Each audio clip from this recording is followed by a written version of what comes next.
η Τουρκία αυτή τη στιγμή βρίσκεται σε μια δύσκολη θέση. Θα πρέπει να ξεχάσει όλα αυτά, αυτή τη θεωρία του αναθεωρητισμού, τις απειλές, τις προσβολές, πρωτοφανείς, δηλαδή δεν τα έχουμε ξαναδεί αυτά, ιδίως τους τελευταίους μέρες δεν τα είχαμε ξαναδεί.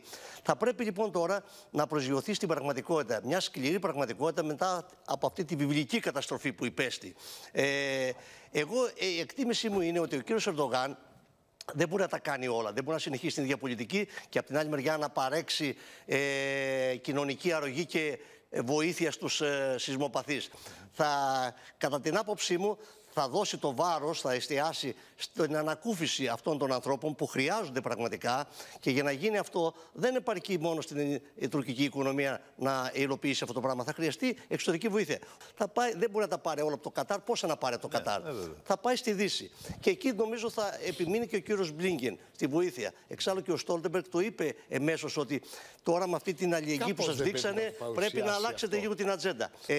Κατά την άποψή μου, κατά την ταπεινή μου άποψη, το θέμα των στρατιωτικών εξοπλισμών θα πάει λίγο πίσω. Αρκετά πίσω θα έλεγα. Όχι μόνο για τα F-16 είναι...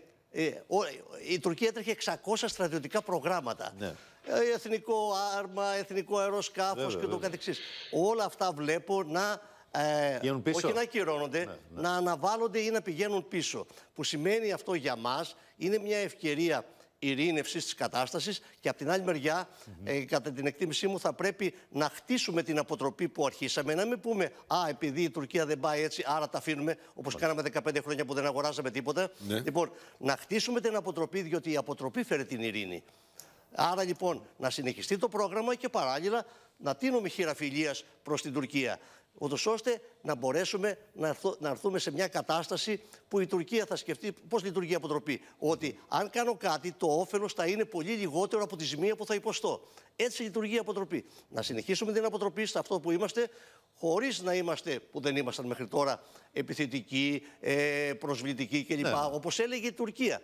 Και το δεύτερο που κερδίζουμε από αυτή την κατάσταση στην Τουρκία είναι, όπως και αναφέρθηκε προηγουμένως, αυτό το τοξικό κλίμα που είχε δημιουργηθεί αρχίζει να διαλύεται στον τουρκικό λαό. Οι Έλληνες δεν είναι επιθετικοί όπως τους έλεγαν. Οι Έλληνες δεν είναι κακοί. Οι Έλληνες δεν προσβάλλουν συνέχεια. Δεν θέλουν να έρθουν στην Τουρκία. Ήρθαν στην Τουρκία να μας βοηθήσουν και όχι να μας επιτεθούν.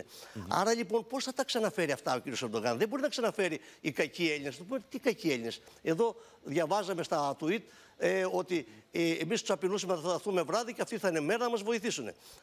Εκτιμώ ότι ο ρόλος του Μπλίνκεν θα παίξει, η επίσκεψη του Μπλίνκεν θα παίξει κάποιο ρόλο και στις σχέσεις μας με την Τουρκία. Διότι το ΝΑΤΟ, η Αμερική, το ΝΑΤΟ αυτή τη στιγμή θέλει να είναι ήρεμο και να υπάρχει άρρηκτος δεσμός, ιδίως στην νοτιοανατολική πτέρυγα του ΝΑΤΟ που είμαστε και εμείς και η Τουρκία. Και εκεί θα πιέσουν την Τουρκία. Θέλω να επισημάνω ότι η Ελλάδα και το Ισραήλ είναι οι δύο πυλώνες της αμερικανικής εξωτερικής πολιτικής τα τελευταία χρόνια. Αυτές οι επενδύσεις που, όπως είπε και ο κύριος Σέρμπος, που έχει κάνει η Αμερική δεν είναι για το Θεαθήνε ή για το τίποτα. Η βάση της Αλεξανδρούπολης, διαβάζω αμερικανικό τύπο και την έχουν τόσο ψηλά που δεν μπορείτε να φανταστείτε. Άρα λοιπόν οι δύο πυλώνες, Ισραήλ και Ελλάδα, δεν μπορεί να αφαιθούν από την Αμερική. Ξάλλου, να θυμίσω αυτά που είπε ο κ. Μεντέντες. Λέει, όταν είναι Αμερικανοί της Αλεξανδρούπολης, σκέφτεστε να κάνετε κάτι? Αντιλαμβάνεστε το μήνυμα που έστελε. Άρα λοιπόν, για μένα ο κύριος Μπλίνκεν θα επιμείνει σε αυτή τη συμφιλίωση. Δεύτερον, θα προσπαθήσει να πει στην Τουρκία να επιτρέψει να μπει η Σουηδία και η Φινλανδία στο ΝΑΤΟ. Και είδατε την πολιτική της Τουρκίας, παρόλο που πιέζεται, παρόλο που ο Στόλτεμπεργκ είπε ότι τώρα εδώ τόσοι σας βοηθήσανε κλπ. Όχι, όχι, επιμένουνε. Γιατί επιμένουνε? Διότι είναι το μόνο χαρτί που έχουν αυτή τη στιγμή.